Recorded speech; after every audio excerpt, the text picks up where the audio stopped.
The third anniversary of the beginning of Russia's full-scale invasion of Ukraine has been a day of homage to the thousands of military men and civilians killed, alongside a unity among European leaders on the need to involve Ukraine in any talks for a solution between Russia and the US. Nearly a dozen European and Canadian leaders were in Kyiv for ceremonies to pay tributes to close to 57,000 people killed in 3 years of war. Canadian Prime Minister Justin Trudeau, EU Chief Ursula von der Leyen, leaders of Scandinavian countries, the Baltic states and others were all there. A message that they stood strong with Ukraine despite ideas put out by the new regime in the White House. Ukrainian President Volodymyr Zelensky, seen as increasingly sidelined by US President Donald Trump, hailed his country's resistance and heroism. Dear friends, this year should be the year of the beginning of real lasting peace. Putin will not give us this peace as a gift. He will not give it in exchange for something. We must achieve peace through strength, wisdom, and unity through our cooperation with you. The President's Chief of Staff had received many of them at the Kyiv railway station. Their mode of travel itself signified a close-knitted fate. EU Chief Ursula von der Leyen said Russia's President Vladimir Putin was set on Ukraine's capitulation as she announced 3.5 billion euros of fresh aid to Kyiv. At the EU headquarters in Brussels, foreign ministers of European Union countries met to pay tributes to those killed in 3 years of Russian aggression into Ukraine. They also gave the final green light to a new raft of sanctions against Russia. Among the latest sanctions endorsed are measures targeting Russia's so-called shadow fleet of ships that it exploits to skirt restrictions on transporting oil and gas or to carry Ukrainian grain. EU Foreign Policy Chief Kaja Kallas will head to the US on Tuesday for talks with US Secretary of State Marco Rubio. Meanwhile, Russian Foreign Minister Sergei Lavrov is in Turkey. He held talks with counterpart Hakan Fidan. He also met Turkish President Erdogan, who underscored that Ukraine must be represented fairly at talks.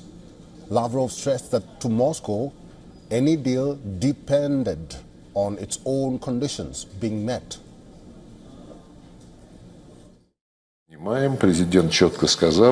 The President has clearly said that we are ready to negotiate with Ukraine, Europe and any representatives who would like to help achieve peace in good faith, but we will stop hostilities only when these negotiations produce a firm and sustainable result that suits the Russian Federation.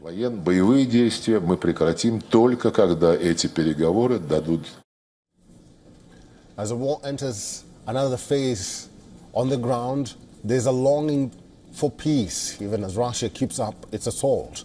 Amid the horrors of war, especially in the south of the east of the country, the economic strain and the psychological toll is showing. Glimmers of the human spirit are standing out.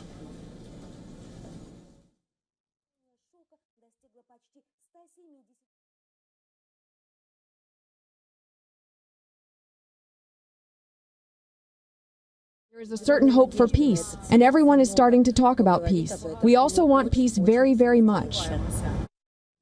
Our correspondent Anas Malik is now joining us live from Kyiv. Good to see you, Malik.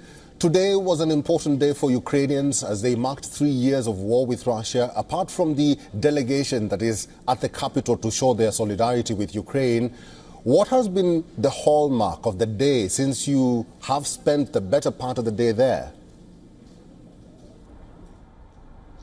Well, I think there are two key takeaways from these visits that are taking place in the capital city of Kyiv as Ukraine marks 3 years of the Russian invasion. And number one is the fact that NATO allies or NATO member countries, they're here. And leaders of countries who are part of the NATO grouping, they're here. So that is one message. The other is with regards to the European sanctions that came in onto Russia and the relief package that has been announced. So that goes on to signify that Europe does not want to let go of Ukraine alone or give that semblance or any signals that can give this semblance that Ukraine is all alone in its fight against Russia. That is the other part, the other important message. But I think the other, besides that, what President Zelensky has said, that they're willing to negotiate, but emphasizing from that point of power what we have been talking about. I think that is something that will be talked about in the coming days, because primarily the fact that there have been negotiations, and now there have been reports that these negotiations are inching closer and closer as the day passes or by the hour, and we would be expecting, or we can perhaps expect a deal as early as next week. That would be something very closely watched out, because primarily what would be the concessions that are being talked about in these deals, and what or to what extent of it will be acceptable to Ukraine. I think that is something that will be very, very closely watched out. Eric? Malik, you have toured several regions in the past few days. You have been to Kharkiv, you have been to Donbass. What is your assessment of the situation in these areas, and what did you manage to gather? Well, having spoken to people on the ground, both soldiers at the front lines and common people, I think there is war fatigue here within the people of Ukraine. There is this tiredness of the war. The people want it to end, yes, but as I said, the concessions or the contours of the deal is something that have to be looked on. The Ukrainian people want an end to this war at the earliest, but not at the cost of Ukraine's territorial borders being compromised. So I think that's more of a catch-22 situation. Apart from that, the strategy has been criticized. The approach has been criticized by President Zelensky. So at large, there's a lot at play, but largely, one thing that is common, that is persistent, that you would find from Kyiv to Kherson to Kharkiv and so on, and other parts of the country, is they want an end to the war, but on their terms. Eric? That is our correspondent Anas Malik, live in Kyiv, Ukraine. Anas Malik, thank you. For all the latest news, download the WION app and subscribe to our YouTube channel.